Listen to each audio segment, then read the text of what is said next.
ازيكم يا شباب؟ عاملين ايه؟ يا رب تكونوا بخير وبأحسن حال. ما سألتش نفسك لحد دلوقتي انت بعد مرور 6 جولات من الفانتزي انت كسبان ولا خسران؟ انت جمعت نقاطك كام؟ طب النقاط اللي انا جمعتها لحد دلوقتي انا كده اعتبر كسبان في الفانتزي لحد دلوقتي ولا خسران؟ في الحلقة دي ان شاء الله انا هعرفك كل شيء. هتطلع من الحلقة دي وانت عارف نفسك انت لحد دلوقتي كسبت كام نقطة، خسرت كام نقطة، الفلوس بتاعتك كسبت كام مليون، خسرت كام مليون. واحد يسأل طب انا اعرف النقاط بنكسب وبنخسر، طب الفلوس كمان، الفلوس هتشوف انت خسرت كام مليون وكسبت كام مليون، كسبت كام نقطة، خسرت كام نقطة لحد دلوقتي من خلال الإحصائية اللي أنا عاملها لكم دي. فيلا بينا كده سريعا على بركة الله نستعرض مع بعض موضوع حلقة النهاردة. أول حاجة هنبص على مركز حراسة المرمى. مركز حراسة المرمى طبعا في عندنا 3 حراس مرمى سعرهم كل واحد 5.5 مليون. عندك رايا حارس مرمى الأرسنال، وعندك أليسون بيكر حارس مرمى ليفربول، وعندك إيدرسون حارس مانشستر سيتي. الثلاثة دول سعرهم 5.5 مليون. لو انت عندك حارس من دول ده سعره 5.5 مليون. لو انت عندك رايا لحد دلوقتي جاب 34 نقطة وسعره 5.5 مليون. أليسون بيكر جاب لك 25 نقطة وسعره 5.5 مليون. وعندك إيدرسون جاب لك 21 نقطة 5.5 مليون.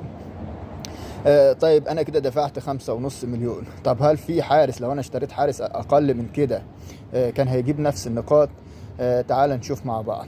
عندنا خلينا في الحارس اللي ب4.5 مليون. يعني أنا مثلا ال5.5 مليون دول لو اشتريت حارس ب4.5 مليون يبقى كده انا في وفرت مليون بالنسبه لحراسه المرمى. عندنا رايا اكتر واحد جايب 34 نقطه زي ما قلنا 5.5 مليون. عندنا سانشيز حارس مرمى تشيلسي ب4.5 جايب 32 نقطه. عندك كمان حارس نوتنجهام فورست جايب 23 نقطة ب4.5 مليون. يعني معنى كلامي ان انت لو اشتريت حارس ب4.5 مليون كنت هتوفر في النقاط وهتوفر طبعا في الفلوس. تعالى كده نشوف مع بعض. يعني مثلا لو انت عندك رايا جاب 34 نقطة، ولو عندك ب5.5، لو عندك سانشيز جاب لك 32 نقطة ب4.5. يعني الفرق نقطتين مش هم الحكاية في مليون كامل. يعني ادفع مليون فرق عشان خاطر نقطتين في الاخر؟ لا. طب ما المليون ده لو انت وفرته من حراسة المرمى وحطيته في نص الملعب، وده اللي هنشوفه بعد كده، كان هيفرق، كان هيجيب لك بدل النقطتين دول ممكن 30 نقطة او 35 نقطة فرق الفلوس دي. فيعني زي ما قلنا اللي عنده رايح، عنده أليسون بيكر، عنده إيدرسون من بداية الموسم، هو كده خسر مليون في اللعبة وخسر كمان في عدد النقاط. لان انت عندك سانشيز جايب 32 نقطة، يعني انت لو عندك أليسون بيكر جايب لك 25 نقطة ب5.5 مليون، سانشيز 32 نقطة ب4.5 مليون. اذا انت خسران في الفلوس مليون وخسران في النقط كمان 7 نقاط، لان الفرق بين سانشيز واليسون 7 نقاط، يبقى انت خسران من الناحيتين. طيب لو عندك إيدرسون نفس الكلام. لو عندك إيدرسون جايب 21 نقطة، سانشيز جايب 32 نقطة، إذا أنت برضو خسرت مليون لحد دلوقتي في ال6 جولات، وخسرت كمان 11 نقطة الفرق بينه وبين سانشيز. حتى لو ما عندكش سانشيز عندك حارس ب4.5 زي نوتنجهام فورست، فحارس نوتنجهام فورست ب4.5 مليون جايب 23 نقطة، وانت عندك إيدرسون حارس السيتي جايب 21 نقطة، إذا انت برضو خسران في العملية دي مليون وخسران نقطتين. عندك كمان، يعني احنا كده بنبص في حراسة المرمى. فمن خلال اللي احنا شايفينه ده نقول لكم يا شباب للجولات اللي بعد كده، انت لو عندك حارس ب5.5 مليون او ب5 مليون حاول تتخلص منه وتجيب حارس ب4.5 مليون. لان انا شايف كده ان اللي ب4.5 بالنسبه لي هيكون مكسب اكتر من الحارس اللي ثمنه غالي. وبكده انت من خلال حراسه المرمى كده انت عرفت ان انت خسرت مليون. يعني اللي عنده حارس ب5.5 مليون هو كده خسران مليون وخسران في النقاط، اللي عنده حارس ب5 مليون خسران في النقاط وخسران كمان في الفلوس. معنى كده ان لازم يكون عندك الحارس ب4.5 طالما ان الحراس كلهم مستوى واحد، لان المليون اللي انت هتوفره في الحارس دلوقتي هيفرق معاك قدام شويه لما نيجي لخط النص. هتشوف المليون ده هيفرق معاك كم نقطه. يعني انت خسران دلوقتي نقاط، وكمان في نص الملعب خسران نقاط بسبب المليون. خلينا نكمل في الدفاع علشان نشوف انت كده خسرت كم مليون. طبعا من خلال حراسه المرمى في ناس كده هتحسبها هتلاقي نفسها خسرانه مليون وخسرانه نقاط، في ناس خسرانه نص مليون وخسرانه نقاط. بس اللي كسبان في موضوع خط الوسط مركز حراسة المرمى هو اللي اشترى حارس ب4.5. ده طبعا هو الوحيد اللي كسب، لانه وفر المليون واستفاد بيه في الهجوم او خط الوسط، ووفر كمان انه قدر يحصل على نقاط قريبة من الحراس الغاليين. طيب ده بالنسبة لحراسة المرمى. تعال ندخل بقى على خط الدفاع. خط الدفاع اكتر يعني عندنا ارنولد الراجل ب7 مليون، جايب 33 نقطة لحد دلوقتي. طيب عندنا مين بعديه؟ عندنا جابرييل ماجالايس الراجل اللي ب6 مليون، كان سعره 6 مليون، الراجل ده 37 نقطة.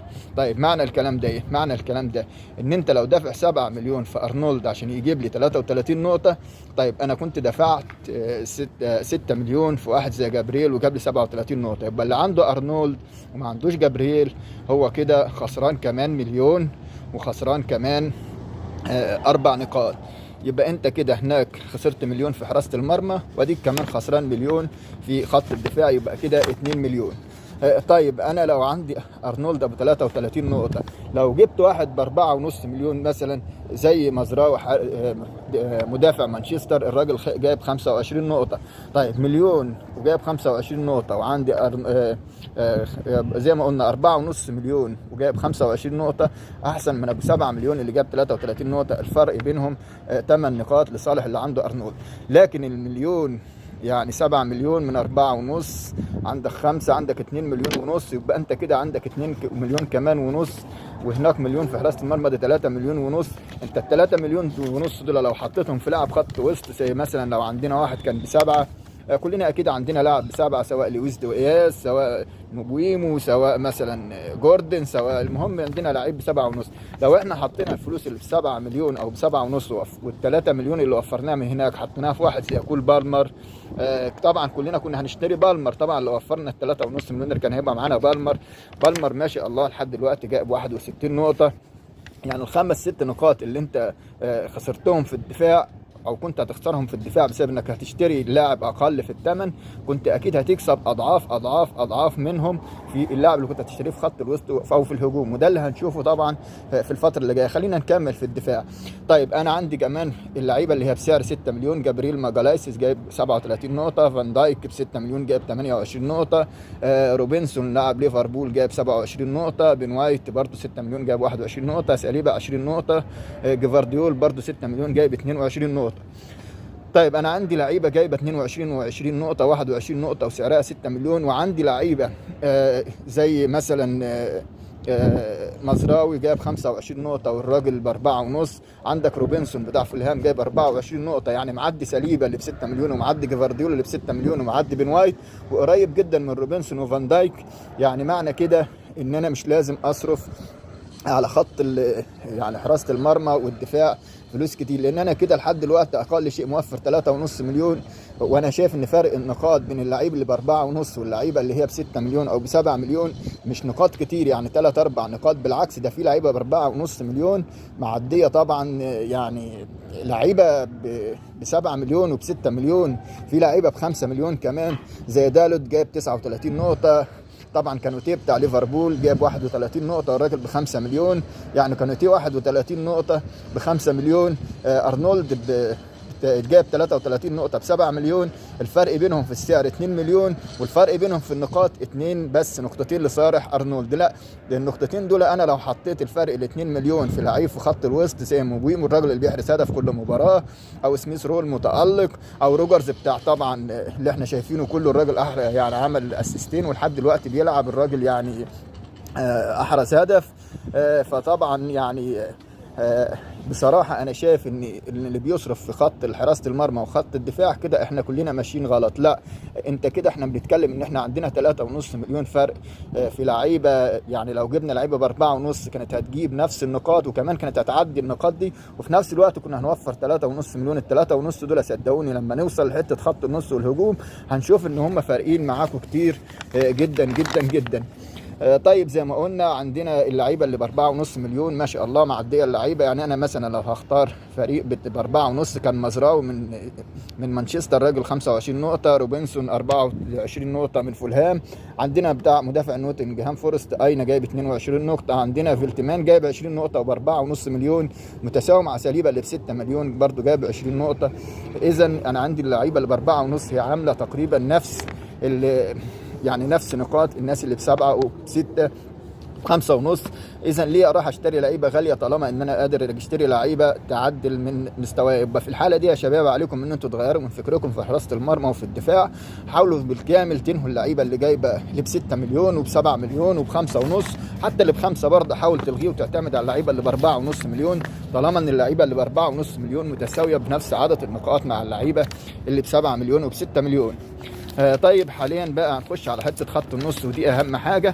انا شايف يا شباب ان النقاط كلها بتيجي دايما من خط النص. ما شفناش مثلا حارس مرمى بيحرز هدف، ما شفناش مثلا عندك مدافع بيحرز هدفين في مباراه، لكن لعيبه خط النص ما شاء الله شفنا بالمر بيحرز 4 اهداف، شفنا قبل كده يعني لعيبه مثلا مدويكي بيحرز 3 اهداف في مباراه، شفنا برضو لعيبه كتير في خط النص ما شاء الله، مارتينيلي امبارح هدف مع اسيست، شفنا لعيبه كتيره جدا جدا جدا في خط النص بتتالق بتحرز هدفين، سن قبل كده 2 اسيست، برضو روجرز قبل كده 2 اسيست. يعني في لعيبه كتيره بتقدر تتعدى حته الهدفين دي في خط الوسط. محمد صلاح قبل كده الراجل اسيست مع هدف، لويس دياز بيحرز هدفين قبل كده مع اسيست، جوتا نفس الكلام. فالمهم ان عندنا لعيبه في خط الوسط يعني ما شاء الله بتحرز اهداف كتير. اذا لا انا ما استناش من مدافع عشان انتظر منه 90 دقيقه يعمل لي كلين شيت، وحتى المدافع اخره في الموسم هو هدف هدفين 3 اهداف 4 اهداف، اهدافه مع كلين شيت، واخر اي مدافع او حارس مرمى 8 كلين شيت في الموسم الواحد. ما اظنش ان فرق ال8 كلين شيت حتى لو احرز هدفين او 3 هتساوي اللي بيعمله لاعب خط الوسط. اذا ال3.5 مليون اللي انت لو وفرتهم في خط الدفاع وفي حراسه المرمى حطيتهم في خط النص او المهاجمين زي ما احنا شايفين ده هتعدي. يعني امبارح واحد زي كول بارمل جاب 25 نقطه، لو انت عامله 50 نقطه 50 نقطه بس في مباراه واحده، يعني معديه واحد زي جابرييل اللي جاب 37 نقطه طول الموسم. انت بتكلمني 50 نقطه في مباراه من 37 نقطه في 6 مباريات. نفس الكلام عندك واحد زي مثلا ارنولد ب7 مليون جاب 33 نقطه، لما تبص لواحد زي دياز في نص الملعب جاب اكتر من 43 نقطه. لا يبقى ندفع الفلوس في خط الوسط احسن ما استفيد بيها في خط الدفاع او حراسه المرمى، كده كده مش هستفيد بيها. تعالى كده نشوف مع بعض. يعني انا عندي مثلا واحد زي صلاح ب12.5 مليون جاب 59 نقطه، بالمر ب10.5 جايب 61 نقطه، ساكا ب10 جايب 40، سون برضو ب10. الراجل هنشوف النهارده هيعمل ايه، لسه ما حددناش عدد النقاط بتاعته، ولكن الراجل برضو متألق. عندنا دي بروين ب9.5 جاب 18 نقطة، فودن ب9 برضو جايب 3 نقاط، برونو فرنانديز جاب 15 نقطة ب8 مليون. عندنا ب7.5 طبعا واحد زي لويس دياز ما شاء الله مقارب من صلاح ومعدي ساكا ابو 10. لويس دياز ابو 7.5 جايب 53 نقطه، ساكا ابو 10 جايب لحد دلوقتي 40 نقطه. يعني انت كده مثلا عندنا مش مشكله، يعني انت لو عندك ساكا مش مشكله، عندك لويس دياز زي ما قلت لك. الفلوس في خط الوسط ايا كان اللاعب هي مش خساره، الخساره الفلوس الغاليه اللي بتبقى في المدافعين او في حراسه المرمى. لكن الفلوس دي ما انا كان ممكن زي ما قلت لك، انا لو كان عندي ساكا وطبعا عندي 3.5 مليون وقتها كنت هقدر اجيب واحد زي لويس دياز واجيب واحد زي بالمر في وسط خط الوسط، مع اقدر اشتري صلاح بسهوله. فعلشان كده بقول لك ال3.5 مليون دول كانوا يفرقوا معانا. كان ممكن يبقى معانا واحد موبيبو لاعب برنتفورد، بدل ما انا حاطط لعيب ب4.5 مليون ما بستفدش منه من ليستر سيتي في خط الوسط. لا في الحاله دي كان هيبقى عندي خط الوسط الخمسه اللي فيه بريميوم، كان ممكن يبقى ساكا مع بالمر مع موبيبو مع لويس دياز او جوردن او ماكنيل، الراجل اللي ب5.5 اللي جاب 39 نقطه اللي هو ايفرتون. المهم ان انا لو عندي ال3.5 مليون اللي كنت وفرتهم من الدفاع وخط النص كان هيفرقوا معايا في عدد النقاط كتير. يعني كنت هستفيد على الاقل حاليا ممكن فوق ال60 او 70 نقطه فرق لو انا من البدايه بدات التشكيل صح واخترت حارس مرمى ب4.5 واخترت المدافعين ب4.5. كنت الفلوس اللي انا وفرتها في خط في الدفاع وحطيتها في خط الوسط كان زماني دلوقتي طبعا فرق معدي 60 70 بونت زياده عن اللي انا فيه. يعني لو انا جايب مثلا 300 نقطه لحد دلوقتي اقل شيء كان هيبقى عندي 380 او 400 نقطه، دي كانت هتخليني في المراكز الاولى. كمان تعال نبص لمركز الهجوم. عندنا طبعا في المقدمه هالاند، ده طبعا مش مشكله، مش هنقول ان انت لازم يكون عندك هالاند. الراجل جايب لحد دلوقتي 65 نقطه، سعره طبعا معدل 15 مليون. جاكسون جايب 40 نقطة، راجل بسبعة نص من مليون. ويلبك بخمسة ونص جايب 33 نقطة. هافيرتز أبو 8 مليون جايب 32 نقطة. واتكنز أبو 9 مليون، الراجل بيلعب مباراة لحد دلوقتي، محرز هدف طبعا وعامل اسيست برضه، هيعدي ما شاء الله. فمعنى كده ان الفلوس اللي انا خسرتها في خط الدفاع وحراسة المرمى لو انا استفدت بيها في الهجوم واخترت من الاول هالاند وواتكنز وجاكسون كان زماني ما شاء الله. يعني الثلاثة ونص اللي انا خسرتهم في الدفاع وفي حراسة المرمى لو انا حاطينهم في خط الوسط والهجوم اقل شيء 120 نقطة او 100 نقطة فرق عن اللي انا شفته في الفترة اللي فاتت. يبقى اذا يا شباب كلكم لحد دلوقتي كل واحد يشوف نفسه كده خسران في اللعبة ولا كسبان.